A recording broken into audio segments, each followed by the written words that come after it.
सत्यो नारायण परम कल्याणम संतोषम वस्तु। बोलो सत्यो नारायण भगवान की जय। तीसरे अध्याय में राजा उल्का मुख का वर्णन है। ओम पुनर्वे प्रवक्ष्यामि मुनिसत्मः प्रोल्का मुख निचासीन महानमति जितेन्द्रिय सत्योवादी वो देवालयं प्रति दिने दिने धनम दत्त्वा विजय संतोषि भार्य तस्यो प्रमुखा च सोज बंदरां प्रति भद्रशीला नदी तीरे सत्यव्रत मात्रे ते स्मरण मंत्र तत्र साधुरे का समागतः। प्राचीन काल की बात है। उल्का मुख नाम का एक राजा था, सत्यवादी था, जितेंद्रिय था, बुद्धिमान था, हर रोज देश कान में जाता, ब्राह्मणों को धन देकर के संतुष्ट करता था। उसकी स्त्री कमल के समान मुख वाली और सती साध्वी थी।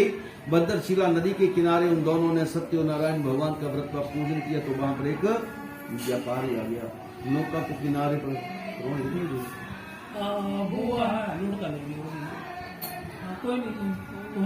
नदी किनारे भगवान का पूजन किया तो वहां पर एक व्यापारी आ गया।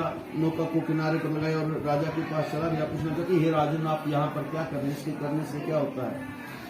राजा कहने लगा कि पुत्रादि की प्राप्ति के लिए महाशक्तिवान सत्य नारायण भगवान का व्रत का पूजन किया जा रहा। वो कहने लगा, मुझे भी इसका विधान कहो, मैं तुम्हारे कहने के अनुसार इसे करूंगा। तब राजा ने विधि पूर्वक से व्रत के बारे में बतलाया। व्यापारी बहुत ही प्रसन्न हुआ, घर चला गया। घर में जाकर के अपनी पत्नी से उस संतान देने वाले व्रत का समाचार सुनाया और कहा, मेरे घर में भी संतान होगी तो मैं भी सत्य नारायण भगवान का व्रत अवश्य करूंगा। एक दृश्य लीलावती सतीद्रम प्रायण दसवीं मासी वे तस्य कन्या रत्नम जय कर दिन दिन शुक्ले पक्षी यथा शशि। एक दिन उसकी पत्नी अपने पति के साथ आनंदित हो संसारिक धर्म में प्रवृत्त हुई। भगवान की कृपा हो गई, वह गर्भवती हो गई। 10वें महीने में से एक कन्या का जन्म हुआ। कन्या दिन दिन इस तरह बढ़ने लगी जैसे शुक्ल पक्ष का चंद्रमा बढ़ता है। उसका नामकरण किया गया, रास नवाए गए, ब्राह्मण नवाए गए। ब्राह्मणों के द्वारा उसका नाम कलावती रखा। उसके पश्चात लीलावती ने मीठे शब्दों में अपने पति से कहा, स्वामी, आपने संकल्प किया था कि हमारे घर में संतान होगी तो मैं सत्य नारायण भगवान का व्रत अवश्य करूंगा। संतान तो हो गया, आप उसे पूरा क्यों नहीं करते? अपनी पत्नी को टाल देता कि संतान तो हो गया, जिसका विवाह हो जाएगा उसके बाद देखा जाएगा। अपनी पत्नी को टाल दिया। नगर के बहुत साल बीते, कन्या बड़ी हुई थी। देखा कन्या बड़ी हुई, क्यों ना इसका विवाह कर दिया जाए। अपने दूत को बुलाया और कहा, कन्या के लिए कोई अच्छे वर की खोज करो।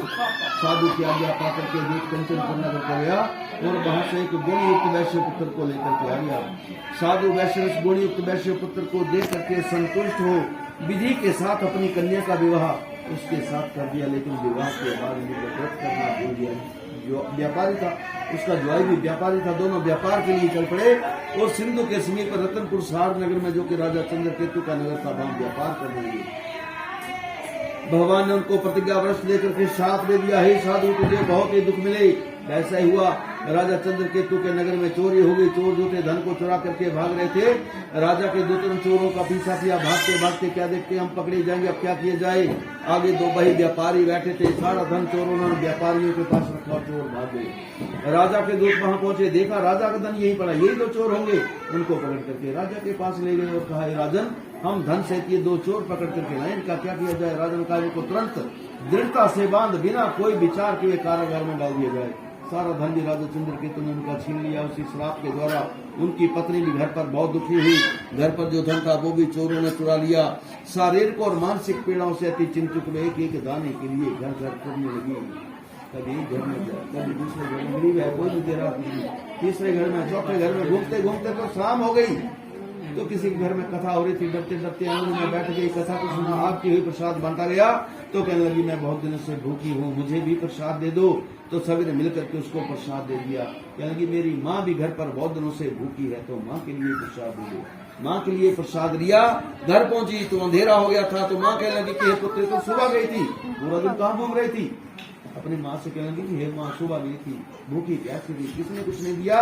घूमते घूमते तो शाम हो गई। तो किसी के घर में कथा हो रही थी, मैंने कथा को सुना। प्रसाद बांटा गया, प्रसाद बांटा गया तो मैंने अपनी भूख प्यास मिटा लिया। आपके लिए प्रसाद लाई, इसलिए अंधेरा हो गया। उसकी माँ बहुत ही प्रसन्न हुई। पिछली बातें याद आ गई कि मेरे पति ने भी तो ऐसा संकल्प किया था, लेकिन उसे पूरा नहीं किया। पूरा मैं करूंगी। तब लीलावती ने अपने बंधु बांधवों के साथ मिलकर के सत्यनारायण भगवान का व्रत का पूजन किया। भगवान के आगे प्रार्थना की कि हे प्रभु मेरे पति और मेरे दामाद के अपराध को क्षमा कर दो। भगवान उसकी पूजा से प्रसन्न हो गए और जाकर के राजा चंद्रकेतु को सपने में दिखाई दिए। कहने लगे कि दस्याम आप स्वप्न ही चंद्रकेतु निकोत्वाम दे धन चतुर्थम ये राजन दोनों बंदी वैश्यों को प्रातः ही छोड़ देना, मैं धन भी दे देना जो तुमने हमसे छीन लिया है, नहीं तो मैं तेरा राजपाट धन पुत्र आदि सब कुछ नष्ट कर दूंगा। राजा सोचते हैं कि ना जाने अब इससे भी बड़ी जेल में ना जाना पड़े। तब राजा ने कहा कि डरने की कोई बात नहीं, आपको भगवान का श्राप मिला था, उसी के द्वारा आपको ये दुख प्राप्त हुआ है। उनकी बेड़ियां निकलवाई, हजाम शादी दिलवाई, नहीं बस आभूषण दिए, छीना हुआ धन भी दुगना करके लौटा दिया और कहा आप अपने घर जा सकते हो। उन दोनों व्यापारियों दूसरे राजा को प्रणाम किया और कहा आपकी कृपा से जाएं। ये कह दोनों वैश्य अपने घर की ओर चल पड़े। श्री स्कंद पुराणे रेवाखंडे सत्यो नारायण परम कल्याणम संतोषम मुक्ति बोलो सत्यो नारायण भगवान की। चौथे अध्याय में दोनों व्यापारी भगवान की पूजा अर्चना करते हैं, अपने नगर की ओर चल पड़ते हैं। ओम यात्राम कृतवान साधु मंगलयान पूर्वी काम के दुर्गत साधु सत्यो नारायणम प्रभो। भगवान की पूजा अर्चना की, अपने नगर की ओर चल पड़े। अभी थोड़ी दूर पहुंचे थे तो भगवान मन में सोचने लगे कि साधु वैश्य मुझे जानते कि फिर से भूल गए हैं। ऐसा जानने के लिए एक दंडी का रूप धारण कर लिया और उनके पास जाकर के पूछा, हे साधु तेरी नाम में क्या है? साधु वैश्य अभिमान के बस में था, मन में सोचा ना जानिए क्या मांग रखेगा। हे दंडी आप ऐसा क्यों पूछते हो? क्या कुछ धन चाहिए, मुद्रा चाहिए? मेरी नाम में तो बेल पत्ते आदि हैं। भगवान मुस्कुराया, तू जो तूने कहा वही होगा। और वहां से भगवान कहीं दूर चले गए, समुद्र के किनारे बैठ गए। भगवान के चले जाने पर वैश्य ने नित्य आग्रह के पश्चात नाक पहुंची उठी देखा तो बहुत ही आश्चर्य हुआ। जब नाम में बेल पत्ते आदि देखे मूर्छित हो गया, पृथ्वी पर गिर पड़ा। पुनः मूर्छा खुलने पर वैसे बहुत ही चिंता हुआ। उसने इसको अब शोक न करे, वो दंडी नहीं थे, भगवान थे। हमें तो भगवान के पास चलना होगा, तभी हमारी इच्छा पूरी होगी। ज्वाई के वचन को सुन करके साधु वैश्य भगवान को ढूंढने निकल पड़े। ढूंढते ढूंढते भगवान के पास जा पहुंचे, वहां दंडवत नमस्कार किया और उन्हें चिल्लाने लगा। तब भगवान ने कहा कि रो मत, मेरे वचन को सुन। तू मेरी पूजा से बहिर्मुख हो गया, हे दुर्बुद्धि, तूने कितनी बार दुख पाया, फिर भी भूल गया। विनती करने लगा भगवान के आगे कि त्वम माया मोहिता स्त्री तमोक्षः ना जनाते गुणम रूपम तश्रोमिदम प्रभु, कि आपकी माया से मोहित हुए ब्रह्मा देवता भी जब आपके इस रूप को नहीं जानते। मैं तो बहुत दुर्बुद्धि हूँ, आपकी माया से मोहित होकर के कैसे जान सकता हूँ? आप प्रसन्न हो जाएं, मैं ऐश्वर्य के अनुसार आपकी पूजा करूंगा। त्राही मां पहुंच गए। उसमें लीलावती सत्यनारायण भगवान की पूजा कर रही थी। उसने विधि विधान से सत्यनारायण भगवान की पूजा की। जो प्रसाद बना था भगवान के आगे भोग लगा दिया। भोग लगाने के बाद पति को देखने चली और अपनी कन्या से कहने लगी कि हे पुत्री, मैं साधु के दर्शन के लिए जा रही, तुम पूजा करके भगवान को भोग लगा करके आ जाना। माता को जाती देख कलावती ने सत्यनारायण भगवान की पूजा को वहीं अधूरा छोड़ दिया, भगवान के प्रसाद को भी त्याग दिया। वह भी पति को देखने चल पड़ी, जिसके कारण भगवान रुष्ट हो गए।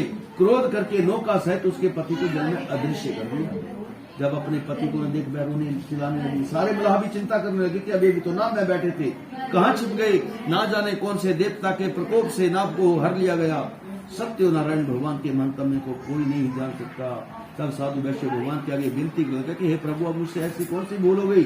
आकाशवाणी हुई, हे साधु तुझसे कोई गलती नहीं, इस बार तेरी कन्या ने गलती की, रोज मेरी पूजा करती है, आज क्यों भूल गई? इसलिए कन्या का पति मैंने अदृश्य किया है। घर में जाकर के फिर से मेरी पूजा करेगी तो तेरी कन्या का पति अवश्य मिलेगा। आकाशवाणी सुनी तो कलावती दौड़ती दौड़ती घर पहुंची। घर में जाकर के विधि विधान से सत्यनारायण भगवान की पूजा की। जो प्रसाद बना था भगवान के आगे भोग लगा दिया। भोग लगाने के बाद फिर वहां पहुंची अपने पिता के पास, तो उसके पति भी ज्यों के त्यों नौका में बैठे हुए थे। बहुत ही प्रसन्न हुई, अपने पिता के पास गई, कहने लगी हे पिता, घर चलो, क्यों देर करते हो? साधु वैश्य कन्या के वचनों से संतुष्ट हुआ। विधि विधान से सत्यनारायण भगवान का पूजन किया और अपने बंधु बांधवों के साथ घर पहुंचा। पूर्णमासी तथा संक्रांति को हमेशा ही सत्यनारायण भगवान का व्रत का पूजन कर इस लोक में सुख हो करके सत्य लोक को प्राप्त हुआ। श्री स्कंद पुराण रेवाखंडे सत्यो नारायणम परम कल्याणम संतोषम वस्तु। बोलो सत्यो नारायण भगवान की जय। 5वें अध्याय में राजा तुंगध्वज का वर्णन है।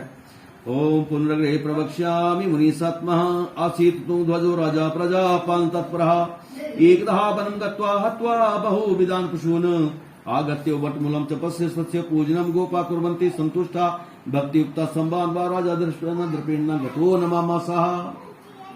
प्रजापाल में लिंतुंग ध्वज नाम का राजा था। एक बार शिकार के लिए वन में गया, बहुत सारे पशुओं को मार करके थका मांदा तो था ही, विश्राम करने के लिए एक बड़ के पेड़ के नीचे आया।